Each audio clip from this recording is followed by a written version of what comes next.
In this video, I'll show you how to quickly fit a music track to your edit using the AI music editor in DaVinci Resolve. Please note, this feature is only available in the Studio version. Let's jump in. First, check the length of your edit on the timeline. In this example, it's around 38 seconds. Next, select your music clip, then open the inspector on the edit page. Scroll down to the AI music editor section.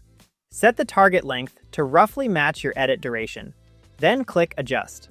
DaVinci Resolve will analyze the track and automatically remix it to fit that length. If you want a faster workflow, enable Live Trim. With this on, you can drag the end of the music clip shorter or longer, and Resolve will reanalyze and remix the track in real time.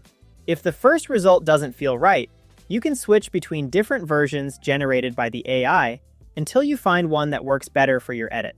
That's how you can quickly adapt music to your timeline using the AI music editor in DaVinci Resolve Studio.